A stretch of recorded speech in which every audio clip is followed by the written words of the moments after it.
Good afternoon, everybody. Welcome back to Other Minds and Hands. I'm Corey Olsen, the Tolkien professor, joined as always by Maggie Parke from Signum Studios.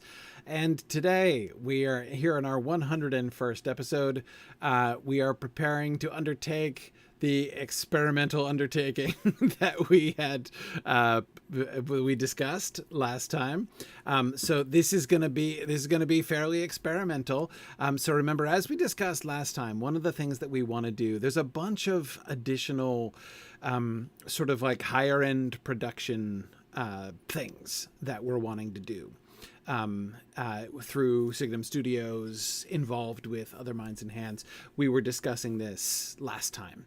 And we're going to start today with an experiment. And I would ask in advance for everybody's patience, because this is in particular a tech experiment. More than anything else is the amount of platforms and devices and headphones we currently have. Yes. I mean, like, even now, as you are hearing us, I'm like routing our audio and video through two different apps into the broadcasting. Anyway, it's complicated. So I'm hoping everything will work smoothly. But if it doesn't, bear with us. And don't forget that what is happening here today, this is a backstage thing. So, Maggie and I are we're going to record something today. We're going to record an official studios thing today. And you guys are our like live studio audience for a while we do this. So it's going to be a little bit different.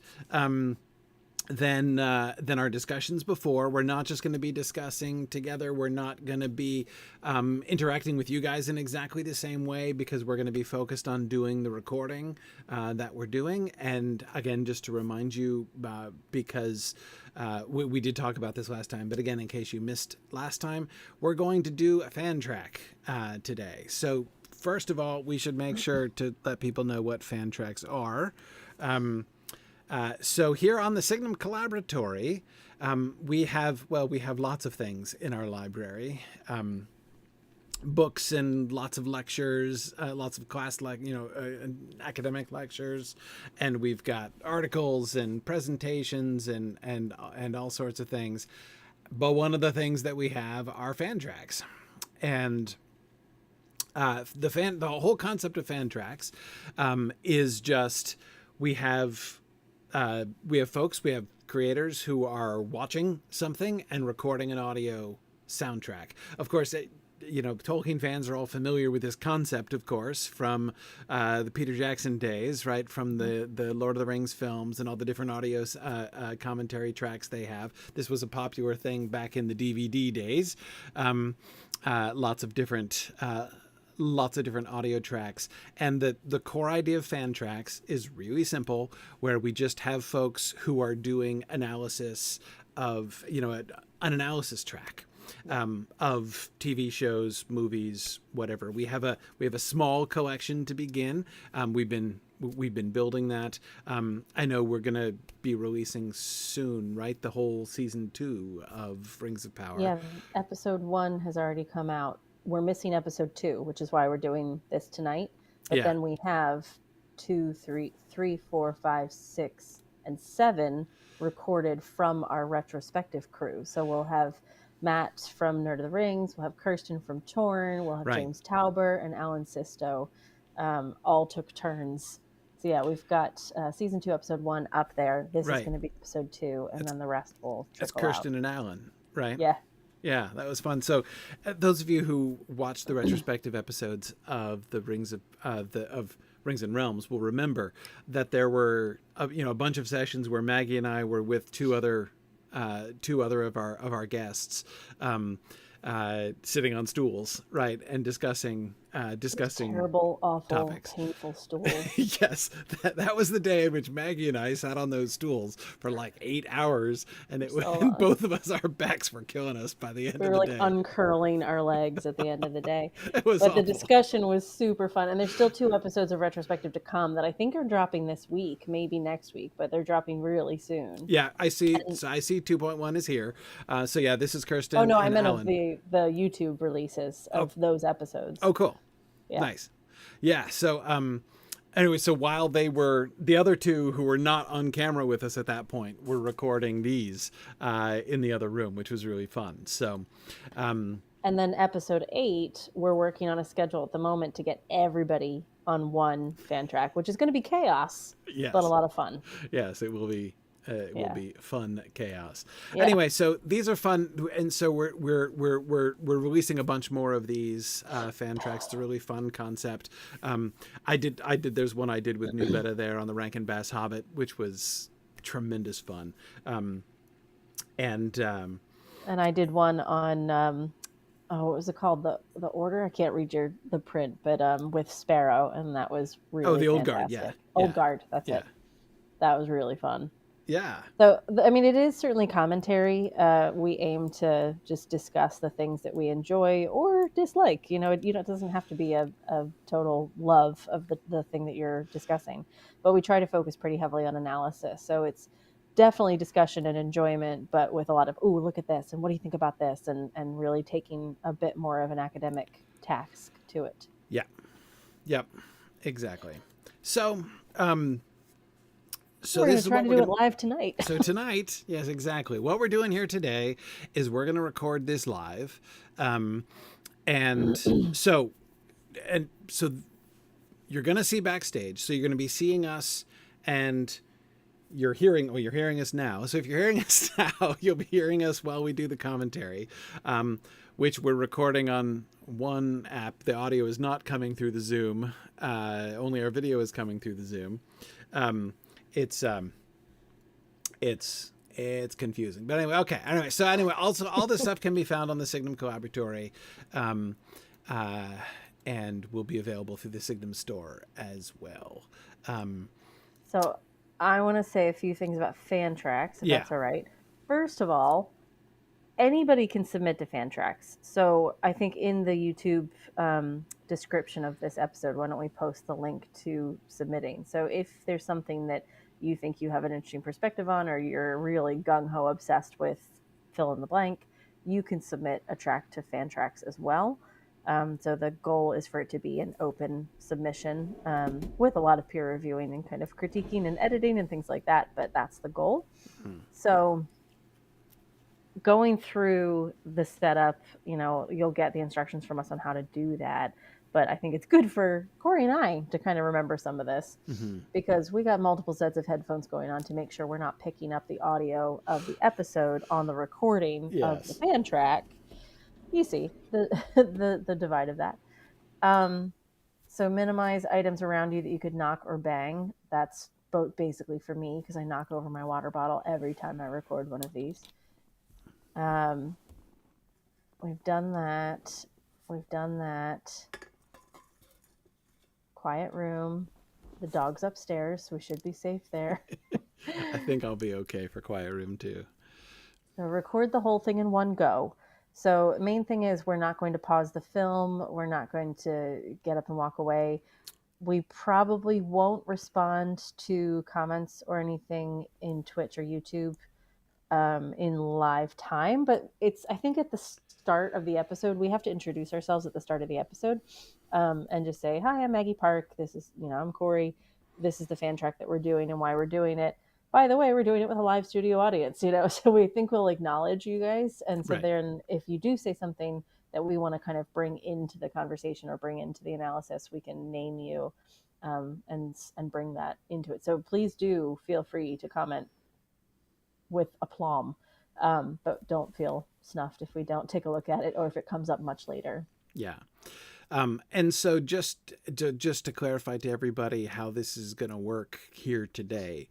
So we're not going to be streaming the video, of course, because if we do that, then Twitch will take us down in a heartbeat. So we're not going to be streaming the video. We both have the video on our separate. In fact, we're gonna be double audioing here. So I'm gonna have my headphones on through which I'll be hearing. Oh wait, okay, there we go. I can kind of see your tablet. The background is. Oh yeah, sorry. Most of it. We have multiple devices. Anyway, yeah, so we're both multiple devicing it here. We're going to be watching it and we're going to be recording. So you'll be hearing our audio commentary, the audio commentary that we're recording, but you won't be seeing the thing. So we will announce when we're starting. So if you guys all if you want to watch along with us, you're very welcome to. Just go to Prime Video. We're going to do episode 2 of season 2, so you can queue up the episode and get that ready.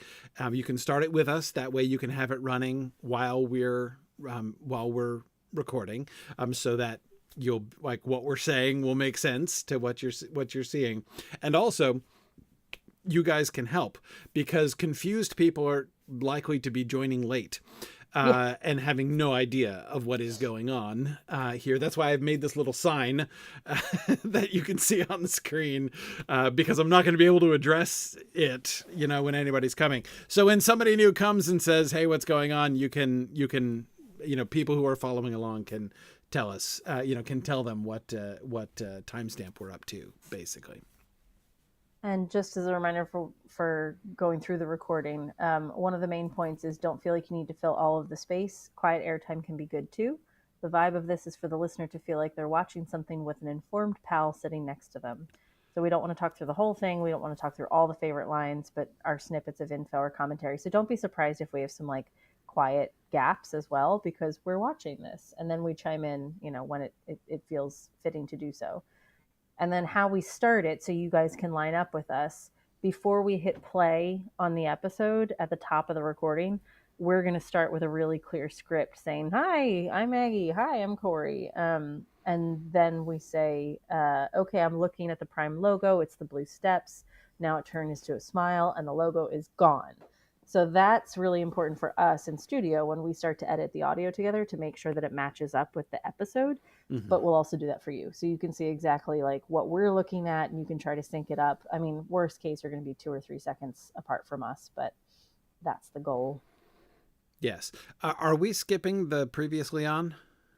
No, I think we should keep it on, because we can always edit that bit out. And if we try to skip any time, it's just going to get a little awkward in the edit. Agreed. Okay. And it's probably good for us to just kind of talk through it anyway. Be like, "Oh yeah, remember that?" Right. Okay. So I'm going to start recording on Zencastr. All right. I'm going to ditch one of these, I think. Okay. Hang on. Let me make sure I can still hear you. I'm still talking. Can you hear me? Okay. Yeah, I can. And you sound great on this, so I think our levels are matched better. Okay. Good. I think we are about ready to have a go. Okay, so we are recording on FanTrack. I think I'm going to put the other headphone in now.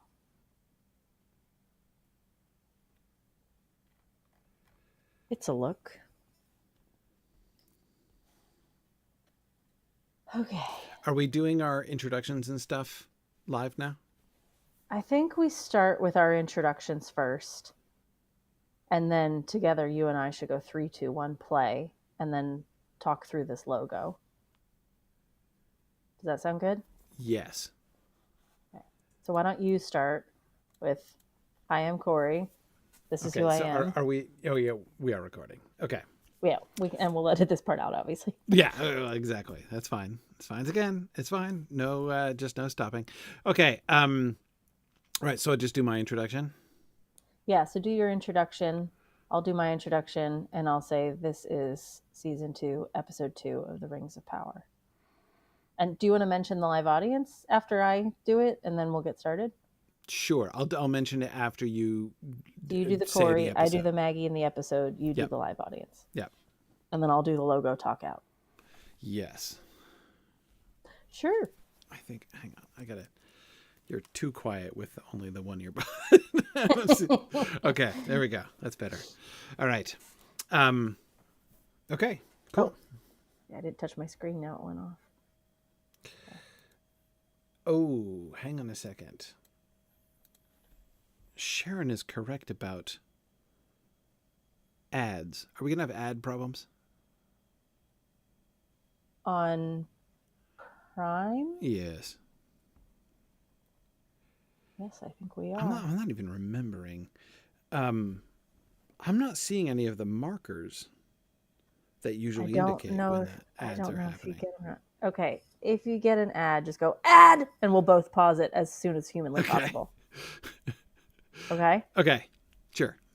And guys, the other thing we said before we started was like, if this whole exercise is a wash, then it was a good exercise because we learned a lot. We might not use it, but we're better the next time we do it, and you get to watch behind the scenes. Exactly. Yeah. No, this is a very authentic backstage experience. I was like trying to think of a better code word than ad of like Mordor or something like. Except I think except we're gonna actually just, be in Mordor for parts. So, and if you actually screamed Mordor at me, I'd just be confused, and we would just mess up all the timing. So just scream ad. And it's true. Like Phil said, you could get an ad when I don't, and vice versa. So we both have to pause when you scream ad and just hope for the best. Yes. But it can also be like when it comes back, hopefully we're just not interrupted, because when it comes back, we'll just say what we see and I can edit that out. Yeah.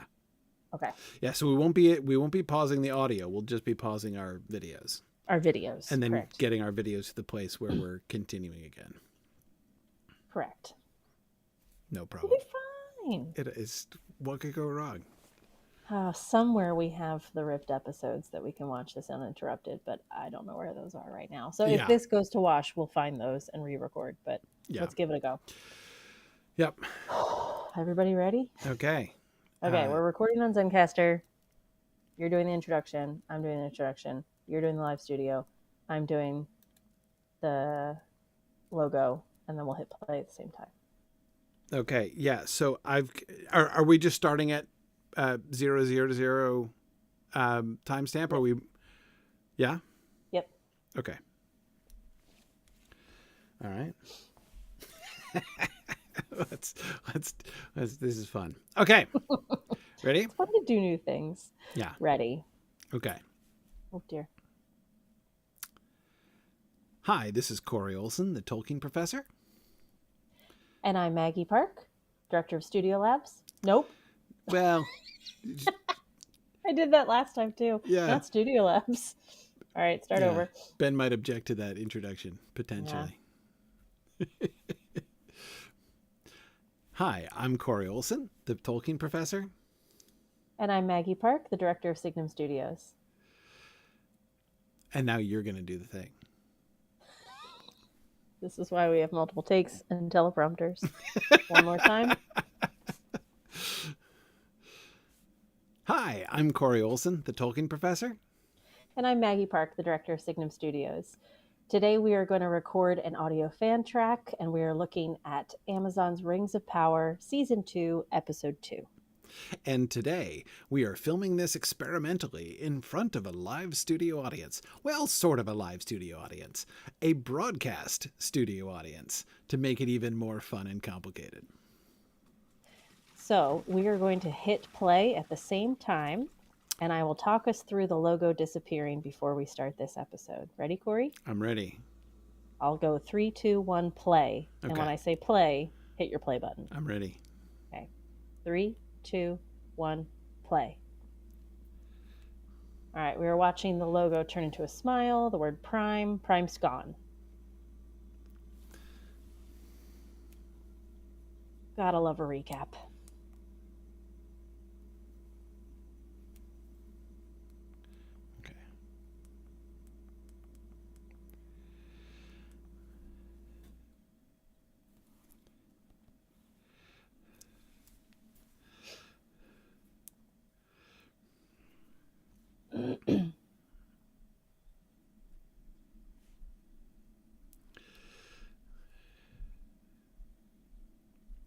Oh, Elrond and Durin.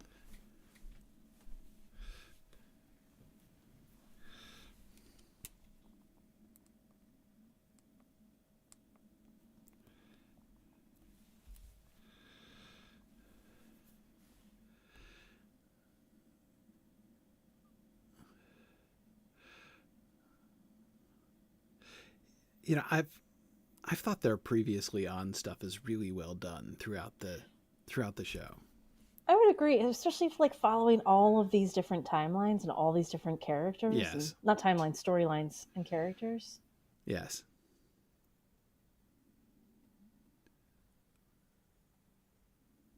And a lot of this they're pulling from season 1, so it is pretty impressive that they can keep us up. Mm-hmm. Yeah, I was noticing, especially in this one, what a wide range of material they're bringing in. Mm-hmm. Because a lot of this is touched on in this episode, but not wholly. Yes.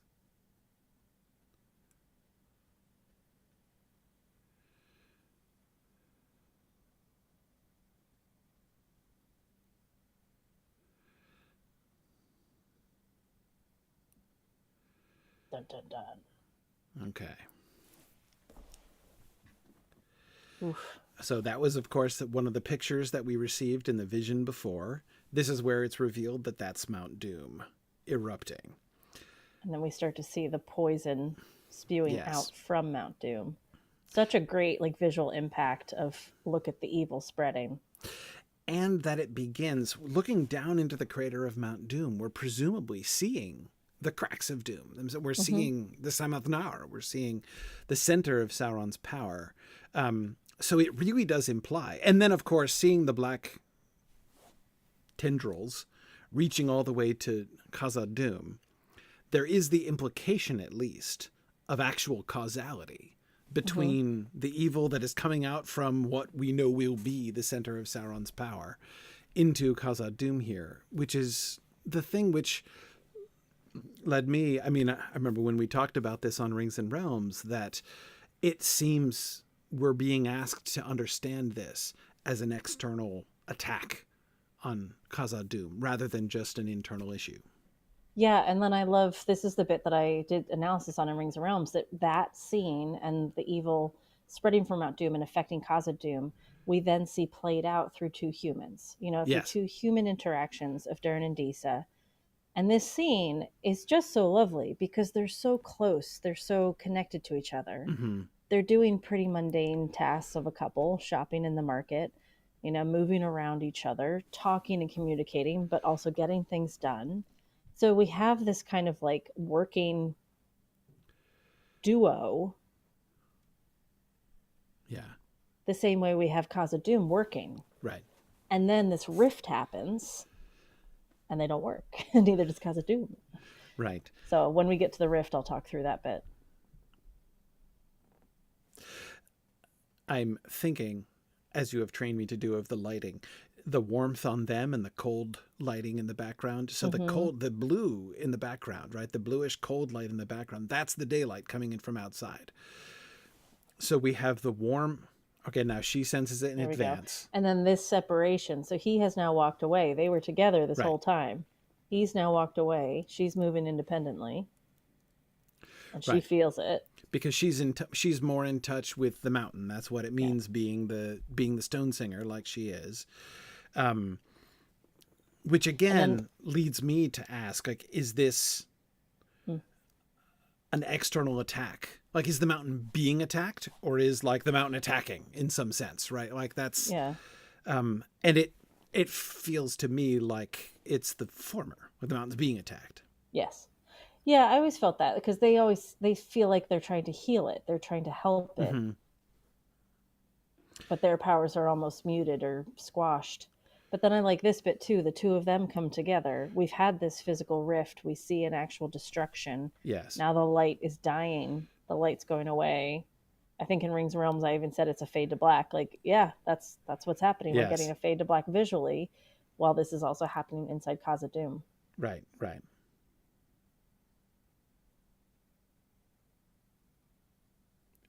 Oof, these titles. I never get tired of them.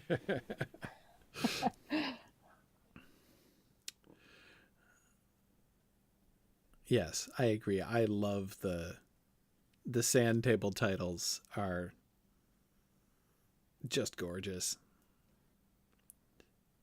But I agree with you. I love that might be my favorite fade to black in the entire season. As the darkness is closing in Khazad-dûm, and then it fades to black, and you can't even tell whether it's like what's that word with the music? Diegetic. It's like a diegetic fade to black, right? Right. It's not just a camera effect. It's actually happening. Yeah. It's a literal and audio. Yes.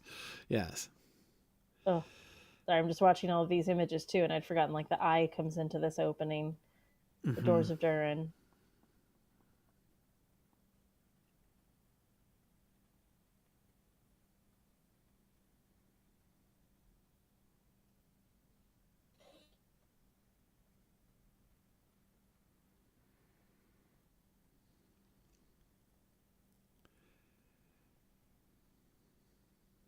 Even that, like we had all that order, and then it ends with like a little bit of chaos. Yes.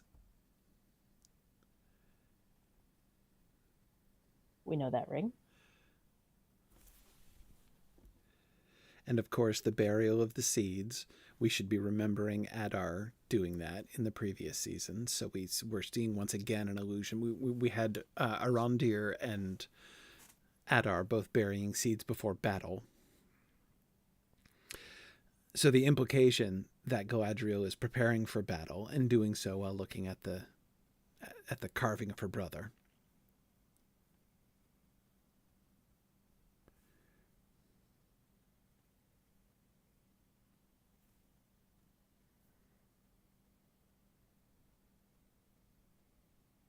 And the colors of this, all the green and the gold, and all of a sudden we have this change of tone. Yes. Obviously you start to feel maybe we're not in real life. Right. But it's that visual cue that just makes and you now, turn. And the tilting and now of the we camera. get the Dutch angle. Yes. Yep. Everybody knows their Dutch angles now.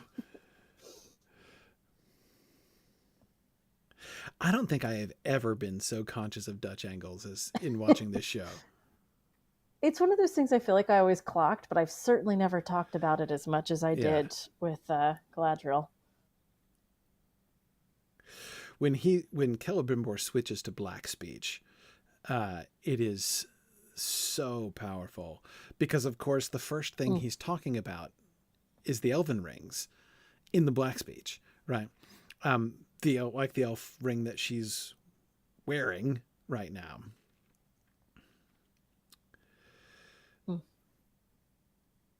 It's pretty powerful. It is. And the whole question that I feel that looms over this, right, is like what battle is she facing? That we had that established in season 1, again, the planting seeds before battle. And now, of course, we cut from she was receiving this vision while they're actually planning an attack, right? And yet that's not really the battle. That's in fact, it sets up the entire question that's at stake here, which is what is the battle, right? Is it the battle? Are they invading? Are they going to fight against the orcs and invade Mordor, or what? But of course, she is arguing. It's the struggle with Sauron is the real battle.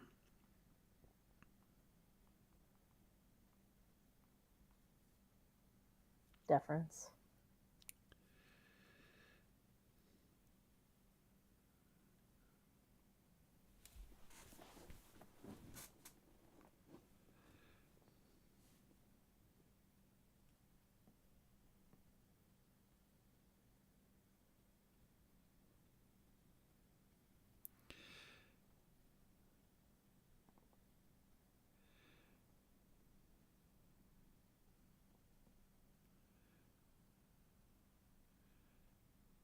That's a really interesting contrast between Adar and Sauron, of course.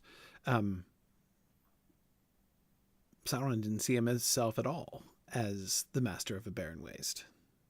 Whereas that's exactly what Adar was proclaiming himself to be. I love that covering up of the ring. Covering the ring, yeah.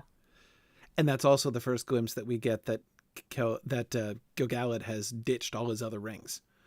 Yeah, right? He was absolutely blinged out. Totally completely blinged covered. out. Yeah.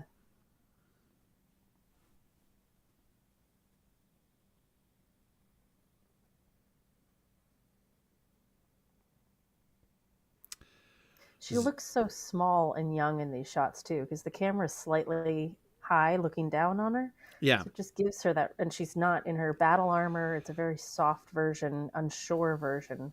which makes sense because she just had this faltering of confidence with her encounter with Sauron. Mm-hmm. Halbrand. You know, it's amazing that approach when she's walking up there. She's not standing on a box or something, but Morvith Clark is 16 or 17 inches shorter than Ben Walker. It's crazy. and I mean, like, this could be done by her standing on a box, but when she was walking up in that previous scene, like, it's really. I mean, if they can work with forced perspective on Peter Jackson, I'm sure they can figure it out on this. Must have done. There's ramps, lifts in the shoes. Yes.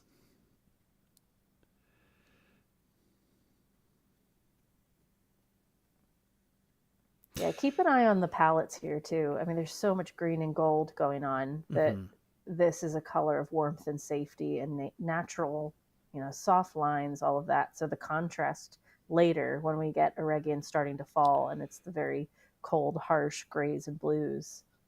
Yeah.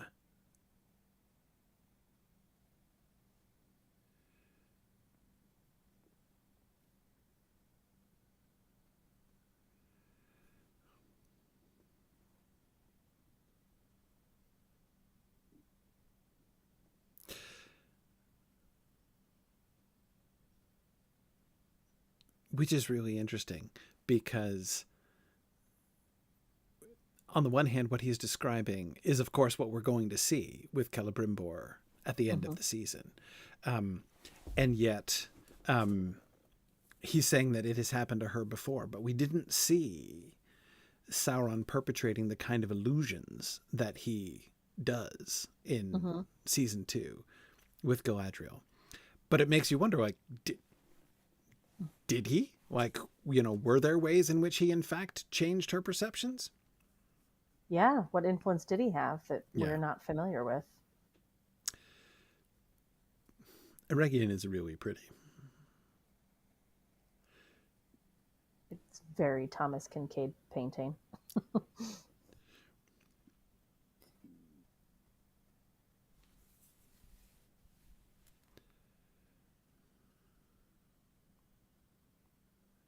Oh, he's so smarmy.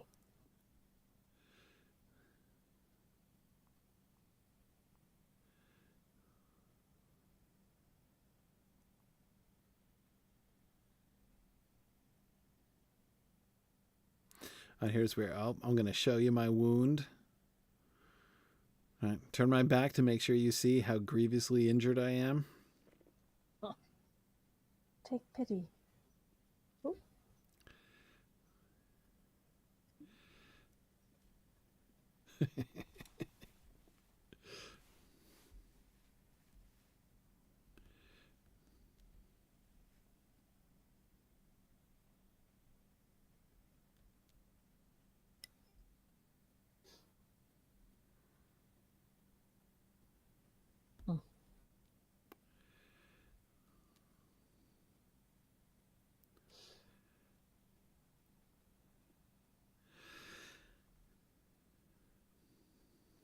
So his working on Myrdania is right away from the beginning. Right, here's the news from Lyndon. Yeah. Ugh. How these bodies are dragged. It's so grim.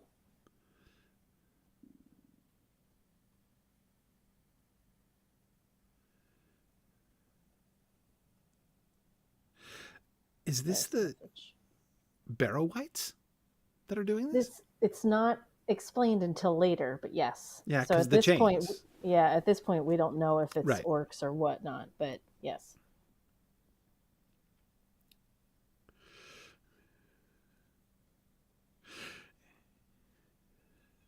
It is interesting doing this the first time.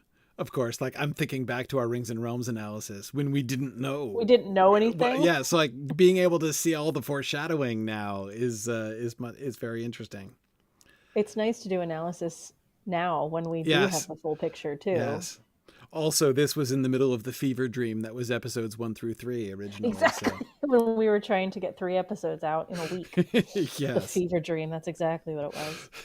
The imagery here, I would love to hear you talk about this a little bit, because this is so strikingly different from what we've seen before. Yes. It's our first vision of the Dark Wizard. It's back to Slim Shady and crazy moth lovers. The sense of of ancientness, like this ancient, what looks like an ancient human temple.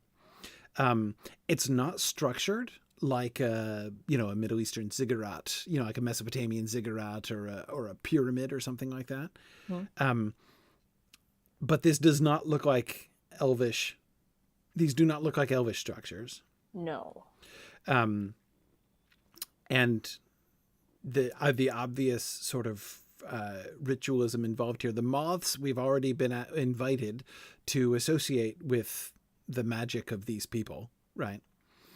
That we saw at the end of the season. Okay, so she gives her blood. Seal on the ground, staff coming towards it, moths rising up at the center. Very ritualistic. Yeah.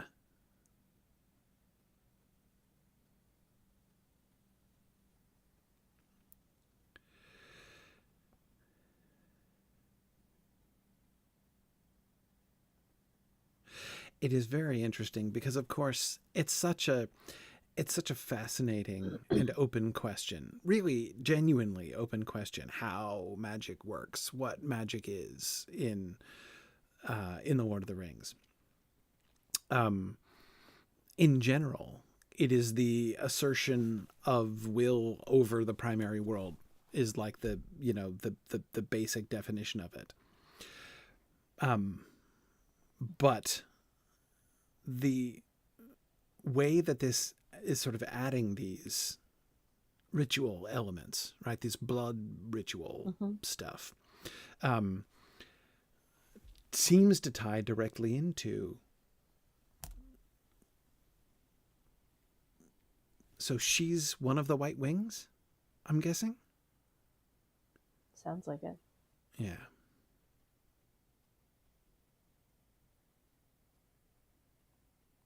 Mumakil.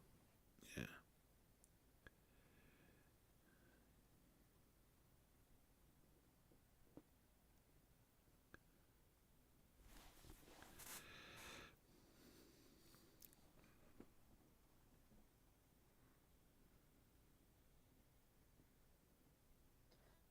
I wish I could pause this. Look at how he's framed. The fire on either side in a doorway, structured up and around him. The throne behind his head. And same with her, with the lesser priests on either side of her, the light coming down from on top. It's just setting these two up as very strong, pivotal players.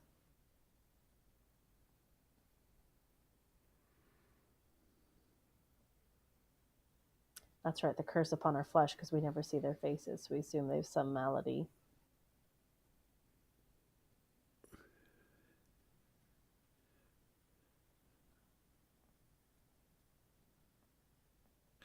So the idea of him having acolytes, now again, comes back to the worship thing, right? To the temple ritual thing. That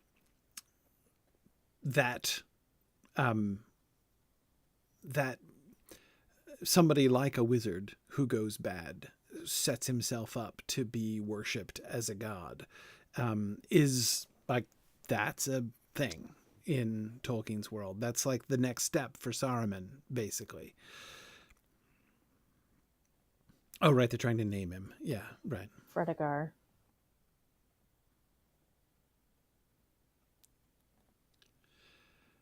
Besides, he's not fat enough for the name Fredegar.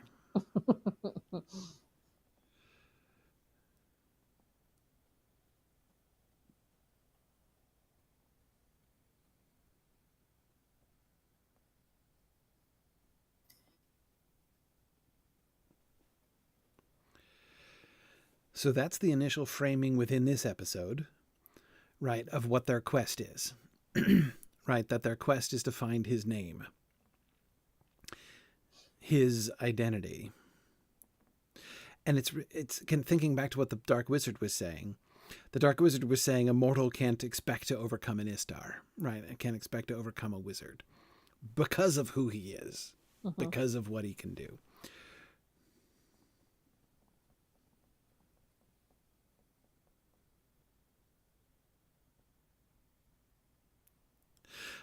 I like him being snarky with the hobbits. Mm-hmm. It's also distinguishing the relationship from season 1. Mm-hmm. He's not the helpless guy trying to figure out who he is. He's like, no, I have a mission. You're along. Yes.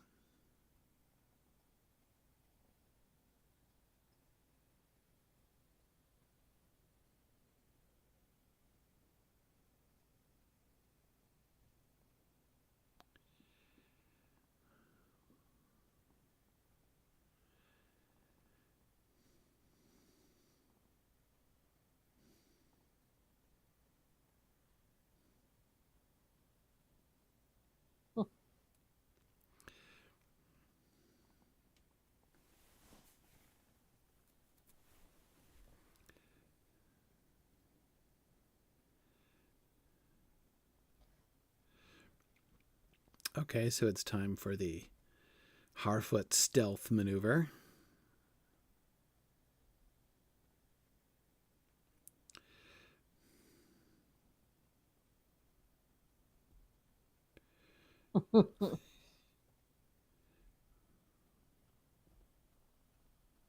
Reminds me of the line in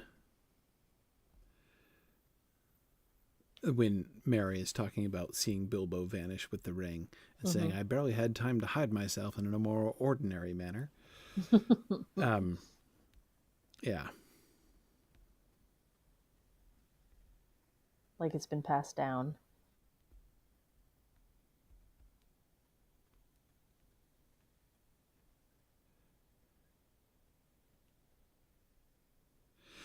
The snake again.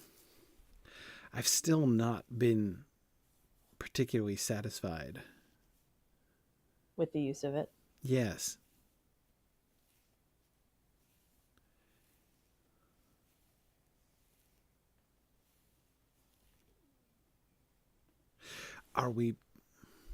It feels symbolic, but is it symbolic? Is it simply that the snake knew they were there? Like, the snake was looking at them, right? Right. The snake detected them. But the men didn't because they weren't, paying attention to the snake? And maybe they just weren't paying attention. Yeah, they just weren't concerned about what the snake would do. It was just a pest to get out of their way. Yeah. Where had they been more aware of their surroundings, they may have gleaned that the snake saw something. Right. Maybe it's to illustrate their carelessness, but that's quite a throwaway prop to do so. Yeah, and we'll get more snake later on. You know, it's... Okay, back to Dark Khazad-dûm. And we see the crops failing because their light system is gone.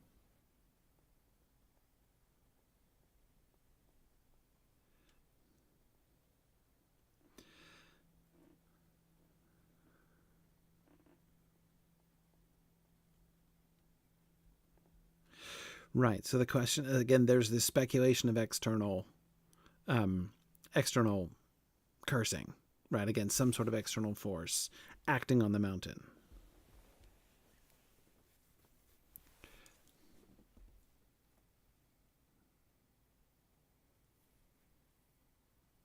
So Disa is setting out to prove that something terrible isn't happening, which is odd.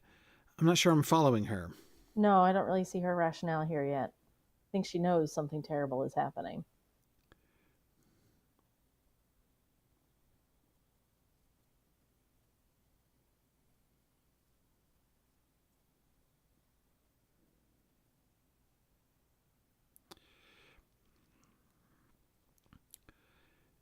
Right.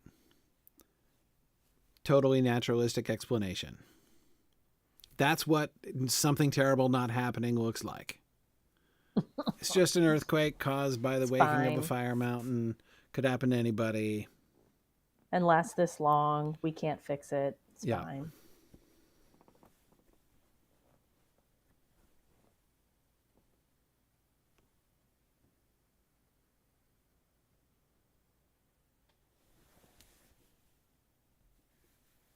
Why weren't they trying sooner is my question. Well, it sounds like they were. This is the latest. So I think we're supposed to understand that this is the latest, sort of the final attempt in the series of stone singings. So the point here is, if they can reach the mountain, right? The stone singing is like they're like communing with the mountain? Yeah. They're being in touch with the mountain? Their meditation space between them and the mountain. Mm-hmm. Right. So if nothing terrible is happening, if this was just an earthquake caused by a volcano, could happen, right? And yes, it did collapse their sun shafts, which is bad, but that's a fixable problem. Yeah. And in theory, they should be able to fix it. But the discord here is so good. Yes. Right? Because it's... And how it falters just there, and it matches that explosion. Yes. It is so clear that when you compare this to the stone singing that happened before in season 1. Mm-hmm.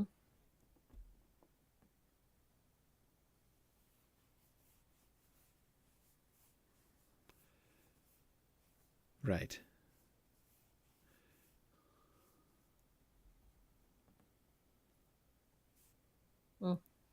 Camera straight on them, camera slightly up on him. Right. So he's in power. And that smirk on his face is so smarmy.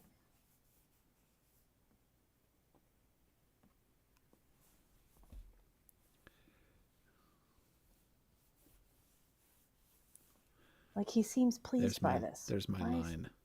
Oh, sorry. The hand of darkness has closed around Khazad-dûm. Yes.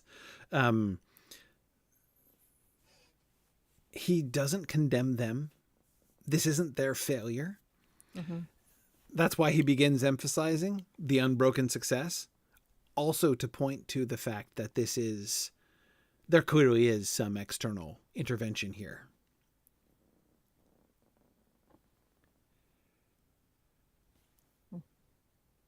And then it shifts to the personal.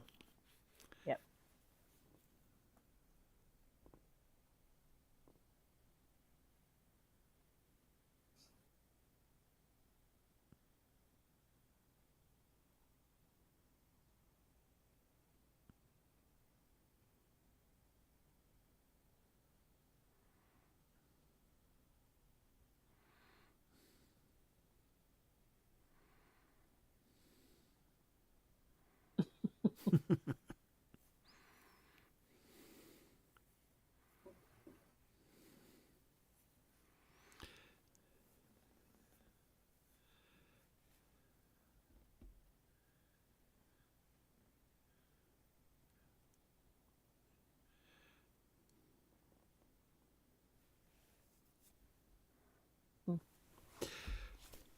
I love the parallel between the breach between father and son and the breach between the dwarves and the mountain. Mm-hmm. How well matched that is. Yes. Yeah. And how much of a conduit Disa is. You know, she feels the separation. She's helping to stitch back together. I feel like every time she's in a scene, it's very much to either build a bridge or emphasize the issue of those two things. Mm-hmm.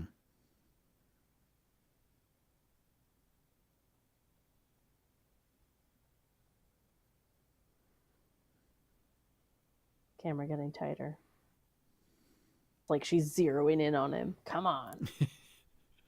Even though we were still looking down on her and up on him, right, very clearly. But yeah. It didn't matter. We could feel the same way your mom looks at you when you're in trouble.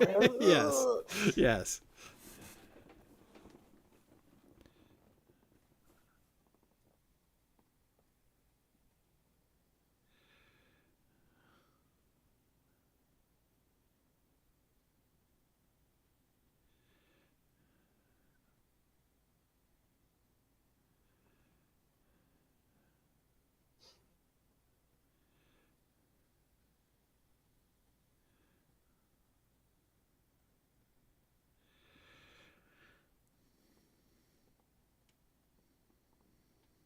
Mm. So this is a really interesting scene because we get so few scenes of them interacting with other dwarves, other than Narvi, who's like the stand-in for the rest of the dwarves most of the time. But in that one scene, we get him interacting, and not only do we see that the sort of division between him and the other dwarves, but between the other dwarves and the royal house entirely. And a good look at the dynamics and like how they view him, that they're allowed to laugh at him, feels like a very big deal.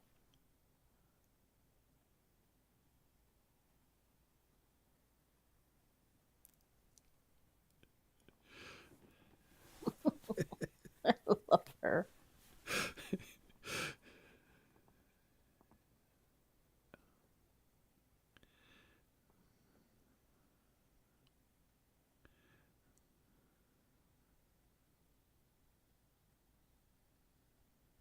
Coming together in the middle of the mountain. Yep. Oof.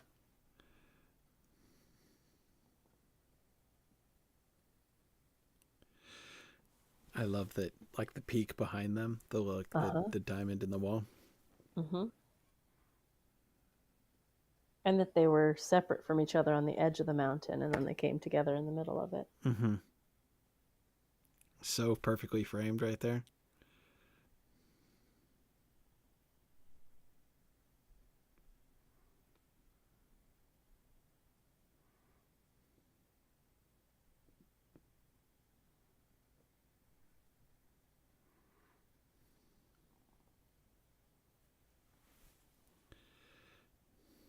And now, Elrond woodworking. In his free time. So he's not exactly rotting. Thrown out to rot, said Durin. This is such a complicated conversation. Yeah.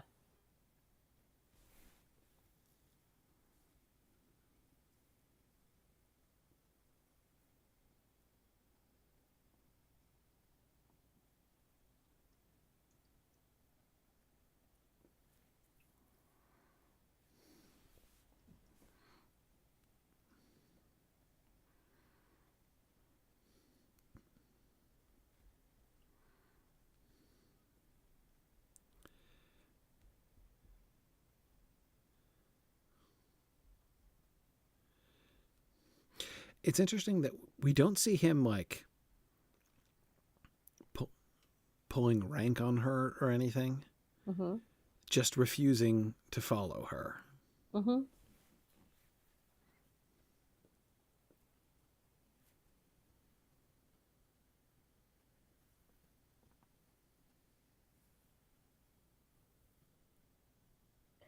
But he can do stuff like that. Like I was going to say, he doesn't have, I don't know, he doesn't seem to be spiteful or emotional about it, but he's able to have that strong of a relationship to call her on her crap anyway, you know? Why would he think that? Not many people could say that to Commander Galadriel. Yes.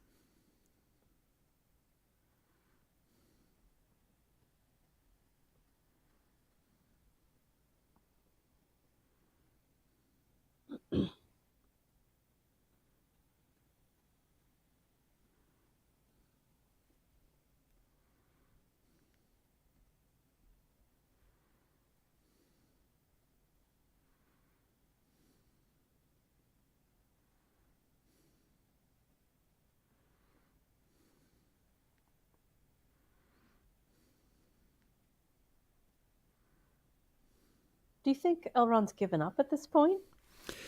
So it's interesting. The question that I was asking myself listening to this now, again, from the vantage point of the end of the season, is like, how wrong is he? You know, I don't think he's very wrong. Yeah. In this at all. I mean, we're going to see him change his mind about the rings, the elven rings, by the end of the season. Yeah.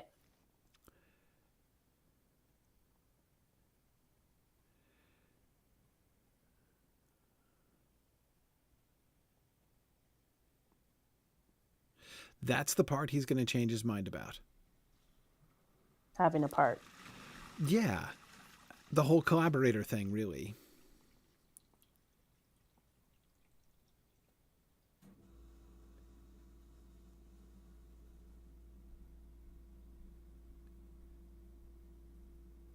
Hmm. This is where it's so fun to play with the adaptation stuff, though. Like how they get to build their relationship Mm-hmm. to show, the depth and the length of how long they've known each other, how they can talk to each other, how they can trust each other, how they can challenge each other. And we're seeing it over him sanding a boat. Right.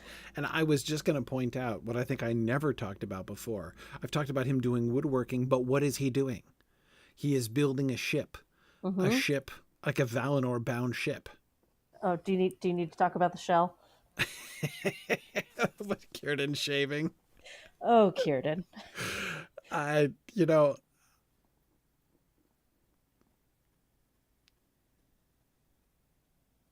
all right, hang on. I got this. This is too important a conversation just to like make jokes about Círdan shaving. But okay, so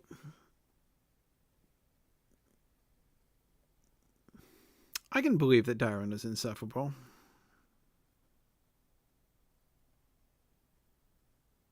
Love the camera movement.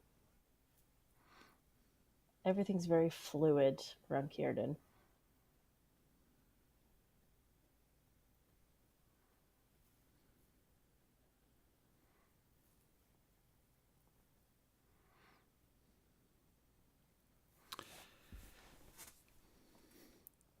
So I still think that we are supposed to accept Círdan's words here as wise and true. I think so.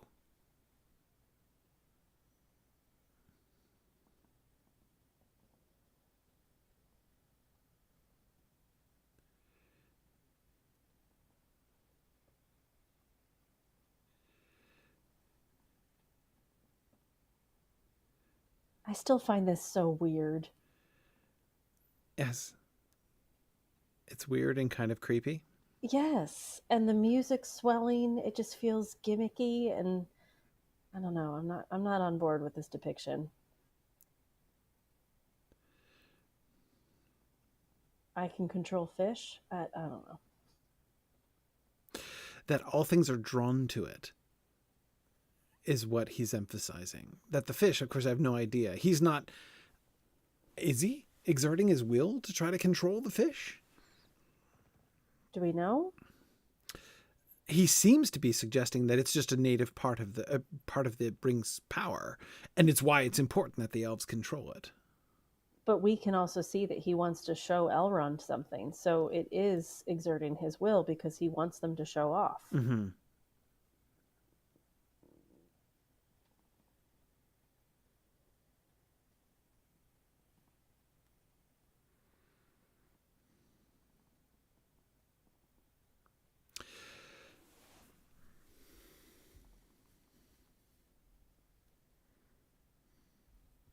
Mm.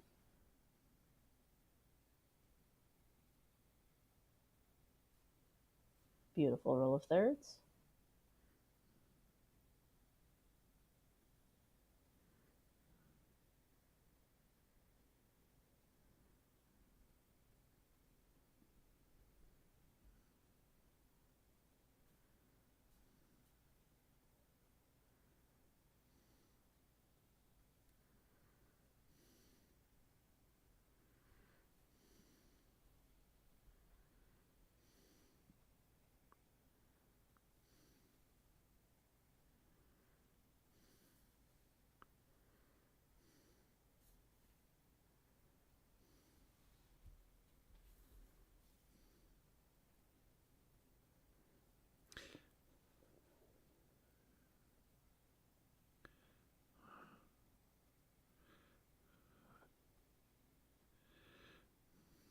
I wish I had more to say during these scenes, but I just find them a thing to watch. We're really still just traveling with them. We're still Yes. getting from A to B.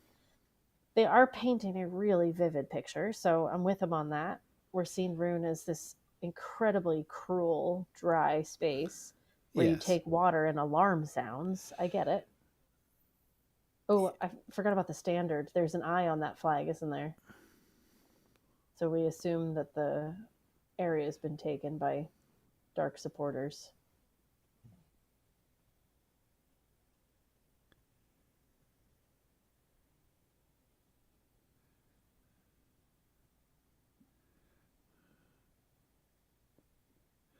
The alarm is clever. Yeah.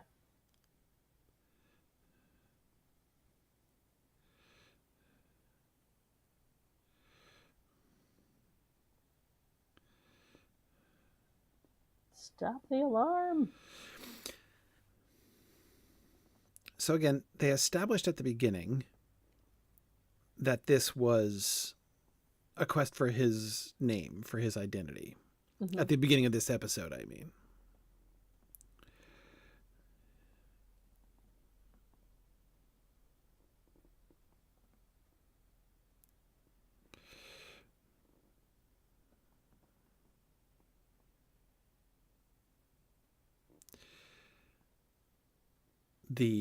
Their deprivation. So here, where they have found water in the desert, he finds a stick, mm-hmm. a gand, which she had been connecting with his power, with his control of his power.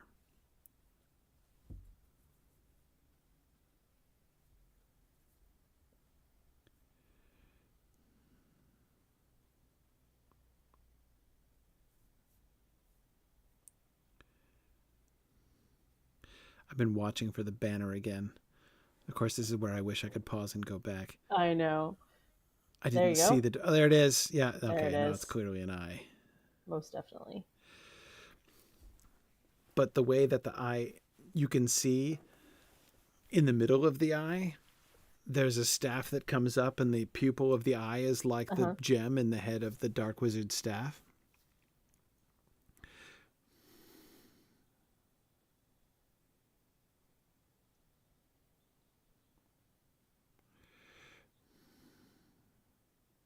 Dutch angle. And of course, we should be remembering what the Dark Wizard's saying about how they can't hope to overcome an Istar. Mm-hmm.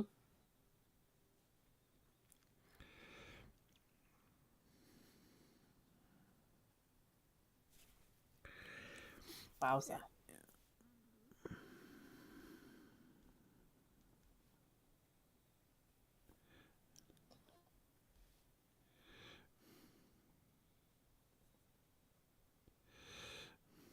One of the things I dislike, I have the captions on. Mm-hmm. One of the things I dislike about the captions is they give spoilers. Oh, no. Like, well, sort of spoilers. I mean, like they said, when the men were screaming when the wind overcame them, it names the guy and says, like, Kiltree or whatever his name was, and the Gaudrim scream. And none of those words or names have we heard at all in this episode, or to this point, right? Yeah. So it's not exactly spoilers, but I'm like, I don't like to even refer to them by that name until the show tells us that tells you that it's them. Because that is often such an important moment when, someone is named.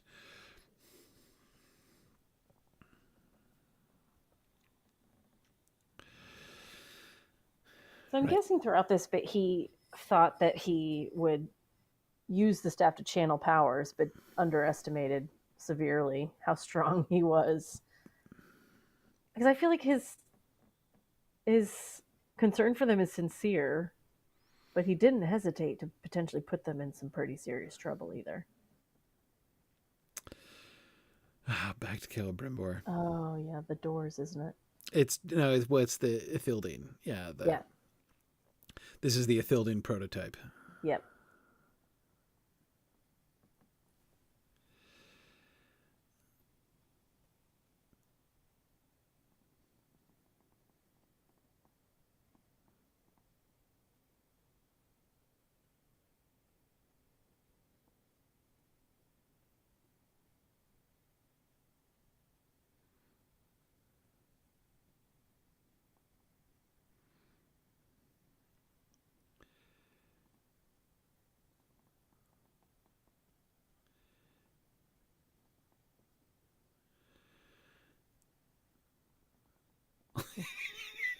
Shall I bring him a shawl? Shall I bring him a shawl or a cup of soup? Could I make him a hot chocolate briefly?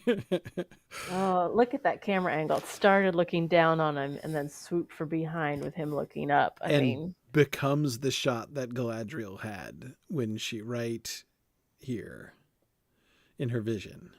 Yep. Of the threat of Sauron in Eregion. And so ironically, what she sees, what Galadriel foresees, he's not even been brought in yet. No. Right?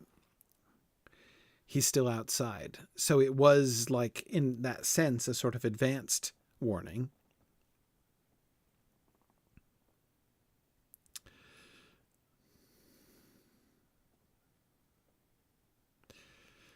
I want an umbrella carrier. I was just going to say, look at that umbrella. Epic design.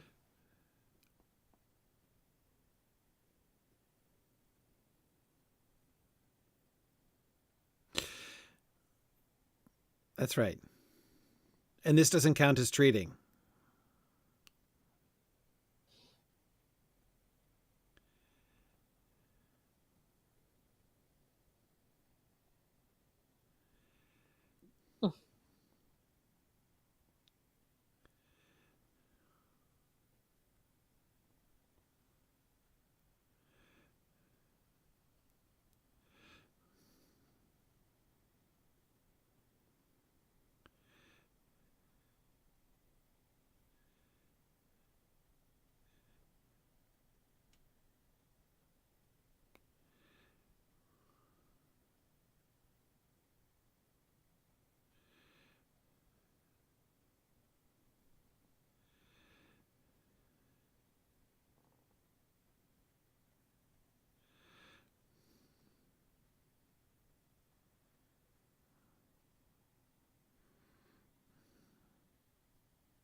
I was just waiting for you to show up before I left.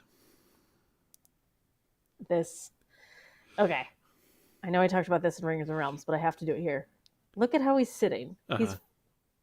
Celebrimbor is physically serving him. Yeah. He's sitting there nonchalant with his feet up. Dishing food into his mouth like a teenage boy. This whole interaction is so interesting because you start to see the power shift. Yes. He starts off, notice how he's hunkered down. Comfortable, level with each other, eye to eye, even conversation.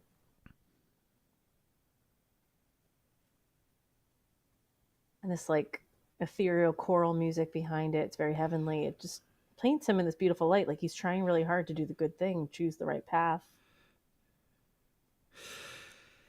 And Sauron's words here. He doesn't know what happened with the rings. He's just, the way he just plays up to him. Mm-hmm. He just said yes, yes. He didn't tell him anything. Mm-hmm. He's just letting it happen.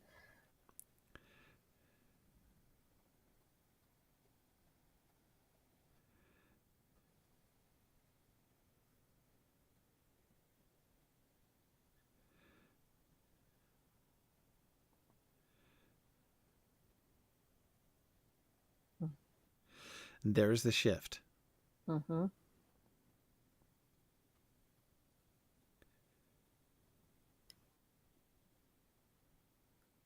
This is a really interesting camera angle exchange. So keep watching the frame. We've got Sauron on the left-hand side. We've got Celebrimbor on the right-hand side. When there is a shift of him becoming Anatar, the camera switches. So just watch out for this. Also notice their posture. There. They were equal before. They just... Sauron is up, Celebrimbor's down. Yep. But that was the moment the camera shifted. It was so jerky and so quick, you don't even notice it. But once you start to like replay it and re-see it, you're like, what just happened? Yeah. Tables just turned. That's what happened. He's on the right here now. Yeah, and now he's pretending to be all meek and soft and sad, whereas before he was nonchalant, confident, and cocky. Yes.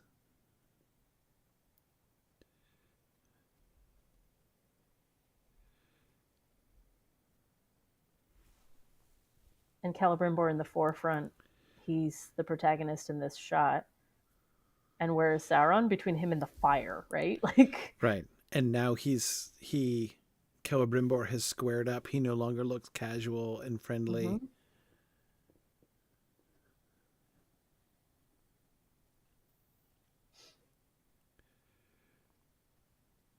Portents. And the light contrast, that it's all firelight on them, the warm firelight and the white lightning coming in. But I see what you mean about the left-right thing now. Mm-hmm. They've swapped.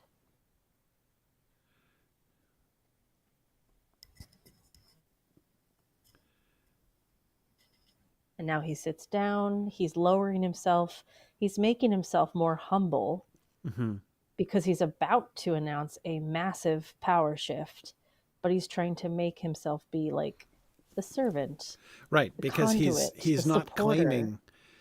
It's interesting that he's claiming authority, right, of being a divine messenger, but he's only a messenger, right? He's just here to help. In order to celebrate Celebrimbor, in order to say, you are the actual genius in this scene.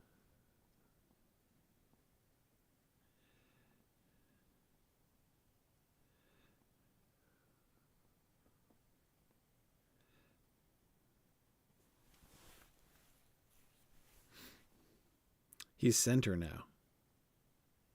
An alliance.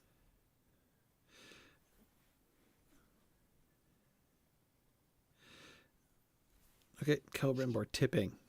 Ba-ba-bum. I mean, talk about dramatic flair. Who knew?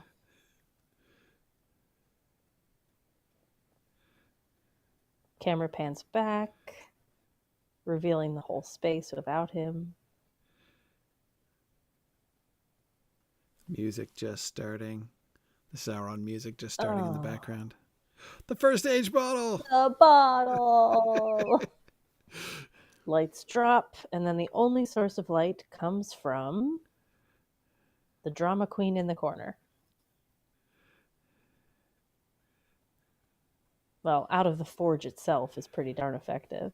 Yeah, the forge going out. Boom. My favorite Rings and Realm overlay is you taking this space. Yes. It's a good opener. And him going from the higher level down to the lower level, coming closer to the light.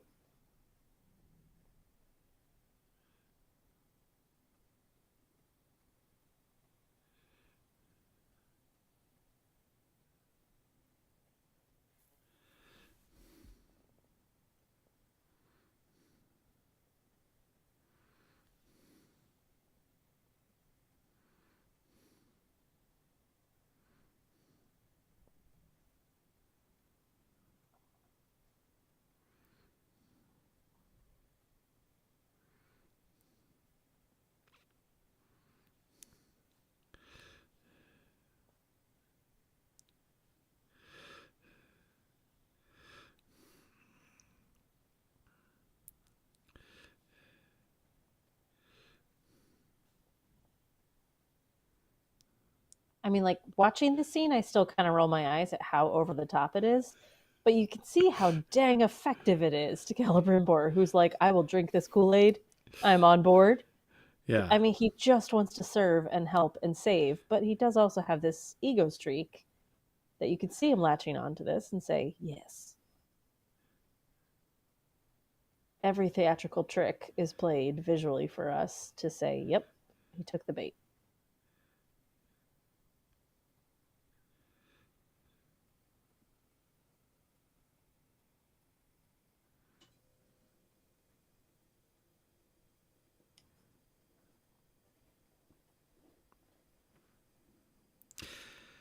I love the contrast there. Of course, Anatar means Lord of Gifts.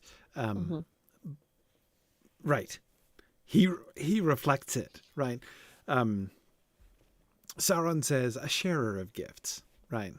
But then still calls himself Lord. And Celebrimbor immediately identifies it, Lord of Gifts.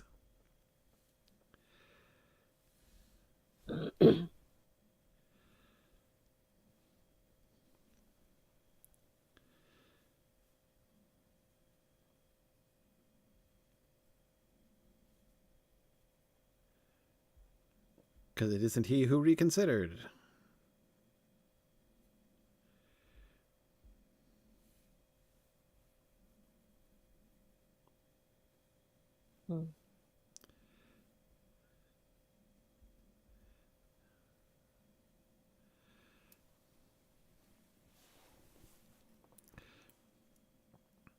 Dun, dun, dun.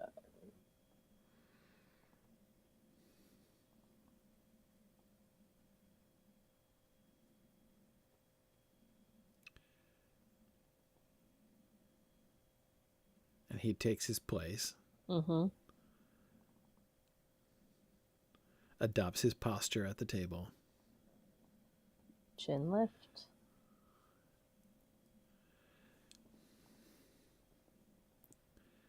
Oh. The music.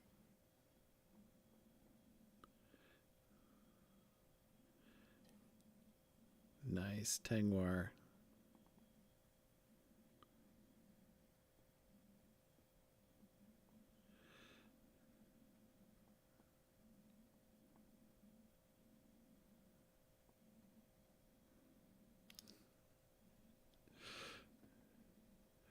Nice. And ending on that little scene, it's such a quick little scene, but tells us exactly what we need to know of where we're about to head. It's like, oh no, he took the bait, he's making the rings, the dwarves are being summoned, here we go. Yeah, exactly. We can see the movement forward.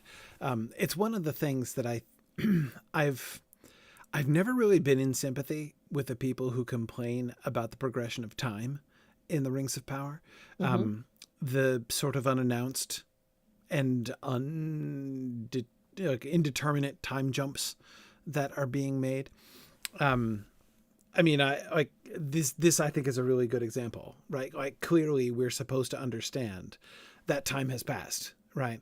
And we're being propelled forward in having established the beginning of the partnership between Anatar and Celebrimbor, and having heard in that conversation that making Rings of Power for the dwarves and for men is what that partnership is about, right? Now things have moved along, right? They're now they've now moved forward, and the dwarven rings are already in production, right? And that's why we're getting the invite, but we're not doing that. We're announcing that we're teasing that story, but we're not telling that story yet.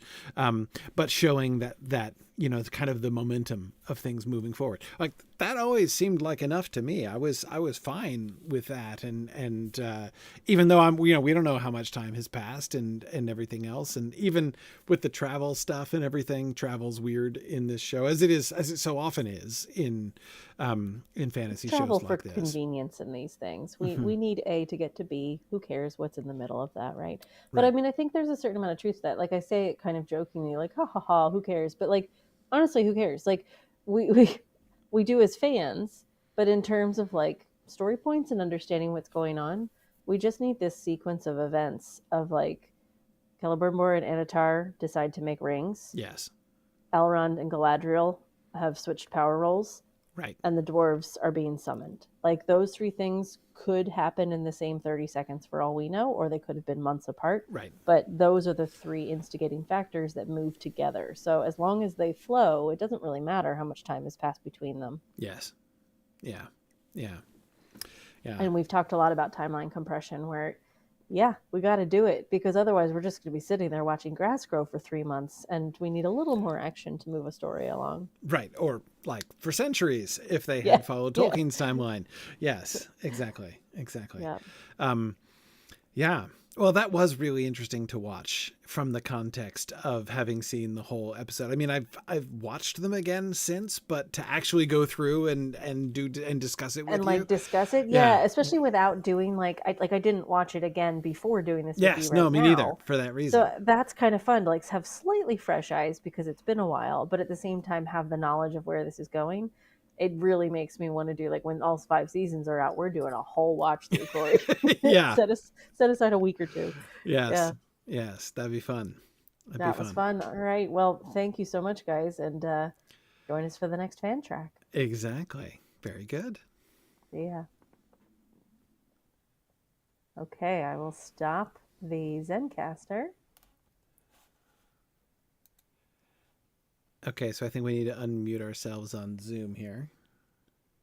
Okay, I'm back over on Zoom now. Oh, hang on. I'm getting you in stereo still. Oh, I need to leave.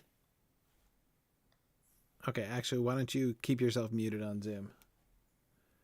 How's that? Is that better? Yeah, I'm still getting only one of you now. Okay. Okay. All right. Well, you are much louder now. Zoom is louder. Zoom is louder. Yes, exactly. Exactly. Yeah. So sorry, everybody that was who's watching the episode. This is us shifting from one audio format to another here. Very good. And from the watch along back to you guys to having a chat. So yeah, that was fun. It was a little rusty because I feel like we haven't done that in a while, but it was really fun to like rewatch that and be like, oh yeah, I forgot about this whole camera exchange between Celebrimbor and Anatar, that bit where it shifts. I was like, oh yeah, this bit. Yes. That was cool. Yeah. And seeing what they're setting up. Yeah, really interesting.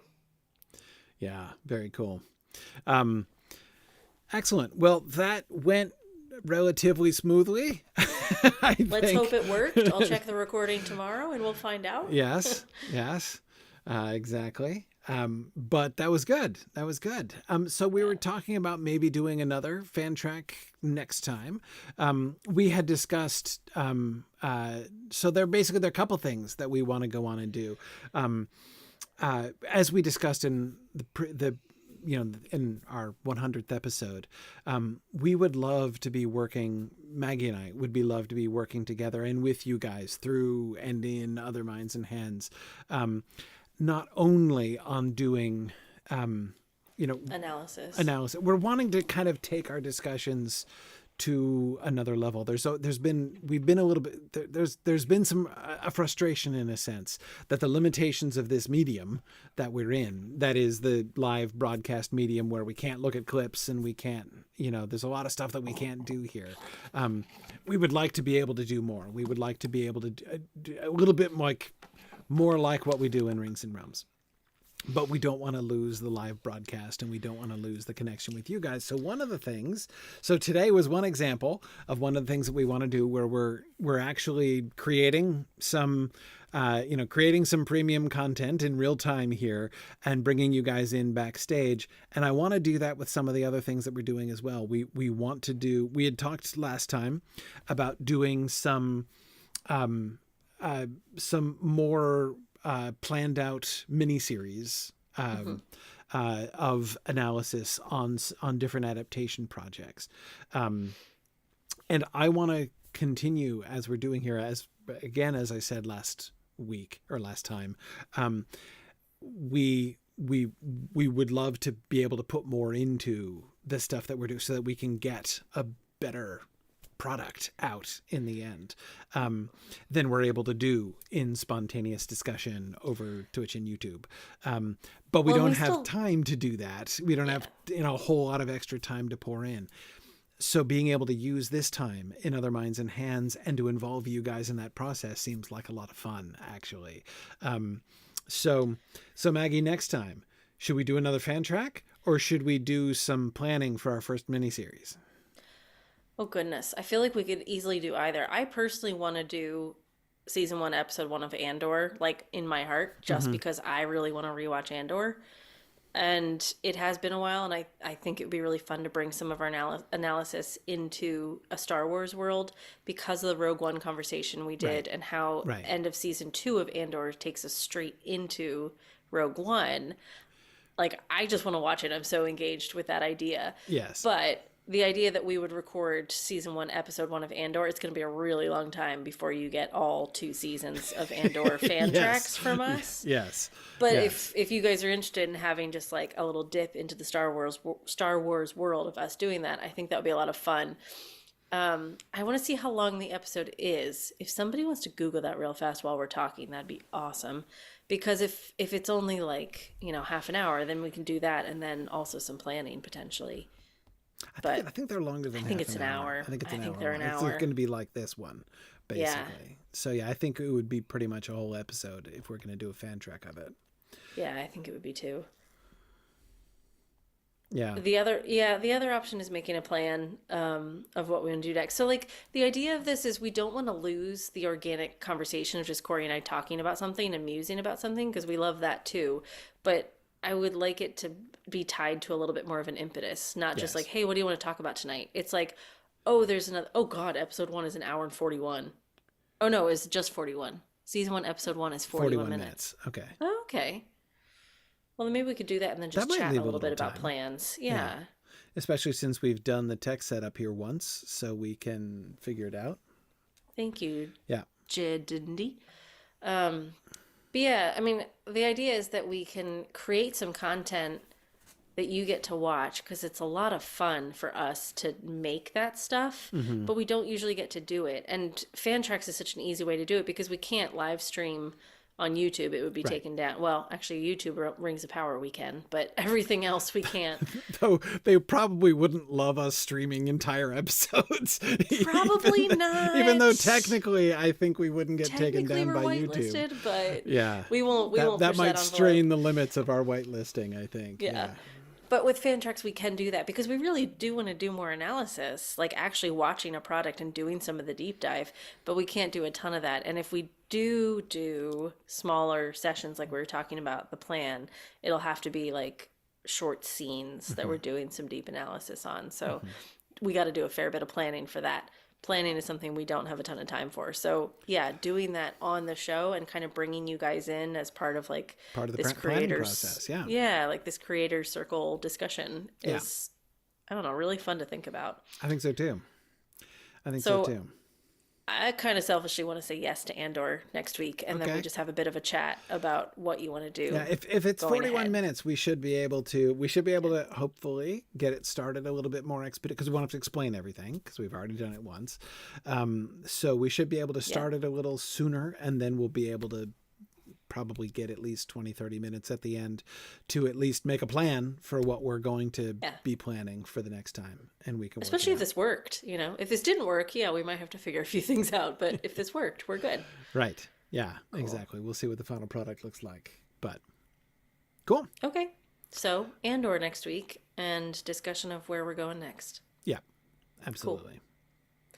Thank you guys for joining. That's really fun for us to kind of revisit this, and it was lovely to see a couple of questions come in too.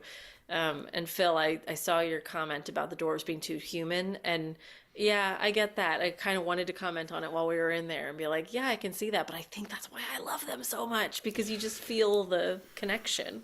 It's really tricky. I think that they do a pretty good job in the Rings of Power of differentiating the race, like making you feel that the different races of creatures have some fundamental differences, but while maintaining while enabling the viewers to connect to all of them, right, and not making any of them feel genuinely alien to our own lived experience. It's a really interesting line to walk, I think, and I think that they've done that reasonably well. What they do with differences between humans and elves, I find pretty interesting. And of course the orc stuff was also fascinating as well. So, talk about humanizing them. Exactly. They're walking that same line there of enabling us to connect with the orcs without simply just making the orcs humans like us, or exactly like everybody else either. Anyway. So okay, all right, so we'll do so that we're gonna do season 1 episode 1 of Andor next time. And then at the end of the episode we'll talk about plan. So the first thing we're gonna have to do is decide which miniseries project do we want to do next? I feel like we need a short list first, and then we'll go into Okay, well, that. so our short list from last time, we were talking about doing a Nosferatu project. Yep. We were talking about doing Anne of Green Gables. We were talking about doing Wheel of Time.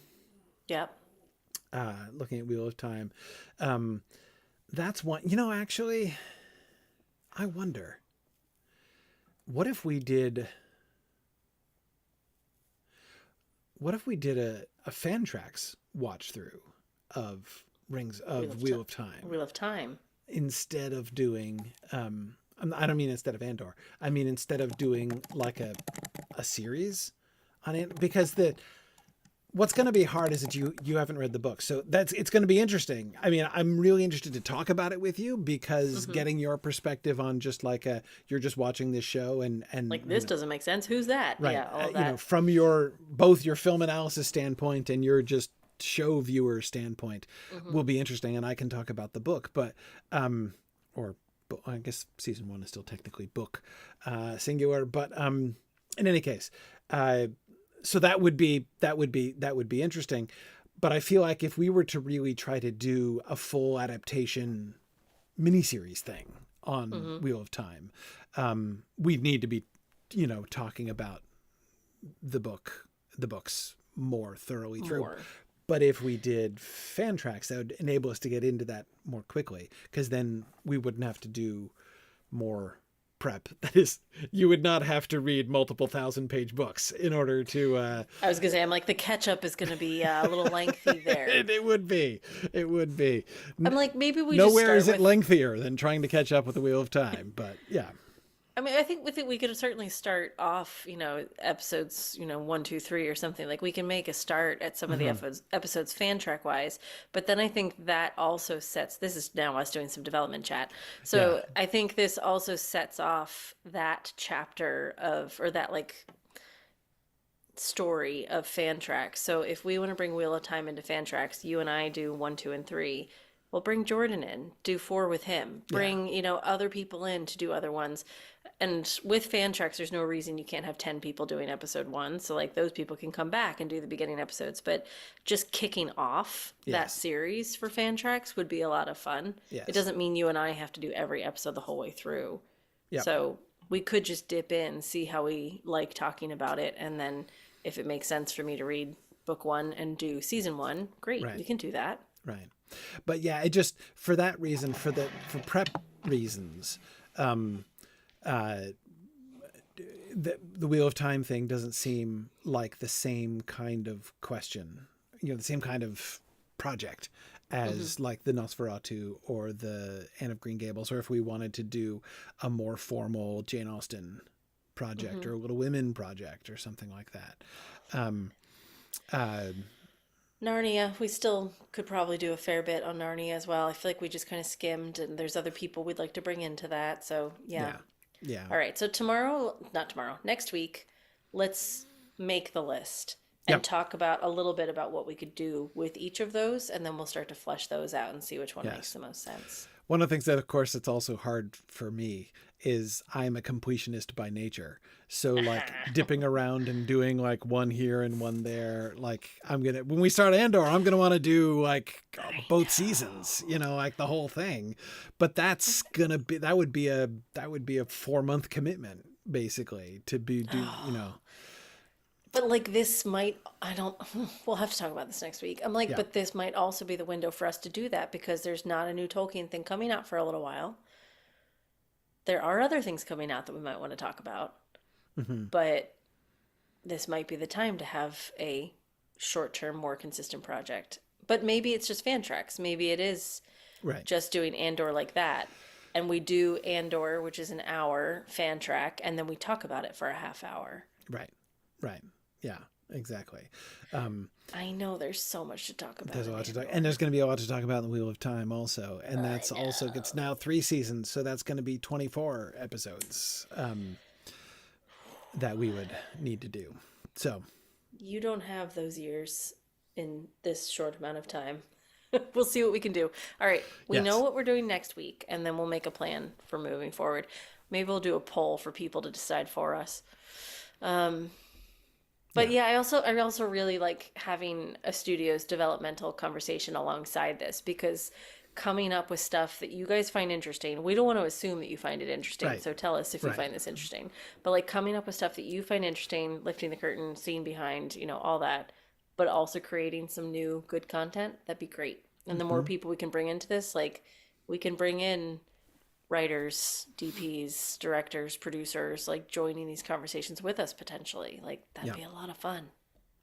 Yeah. And speaking of Okay. production stuff, I'm going into the studio tomorrow to film more of our exploring Peter Jackson's Lord of the Rings stuff. So that's going Which was quite fun. So we were a bit limited on time last time I was in the States. So we filmed our bits together, and then I filmed my half, and now Corey's going to go film his half. Oh, the magic. Exactly. But then we'll have another, couple months of content, which is exciting. Yeah. Phil, we are very much getting ready for Hunt for Gollum, so we're not going to say much about it yet, but we're getting ready for some Hunt for Gollum. Yeah, for sure. With Hunt for Gollum, I feel like there's a lot of. I'm going to be interested to see when they start releasing stuff. It will be fun to have something to analyze, other than simply kind of asking the questions like we were asking in a few episodes back about with Ben about Hunt for Gollum. Yeah. Anyway, so yeah, Anyway. there's much to discuss. All right, very good. Well, we will resume next week. We'll do Andor, and then we'll have some more discussion and figure out what's next up there. Sounds good. Very good. All right. Thanks, Well, thank you guys. everybody for joining us. Thanks for your patience during this experimental first attempt at our backstage access to content production here. And we will see what we can continue to do moving forward. And we look forward to your continued help, not to mention patience, as we work through all of that stuff. So thank you, everybody. And Thanks, we guys. will see you again soon. Bye now. Bye.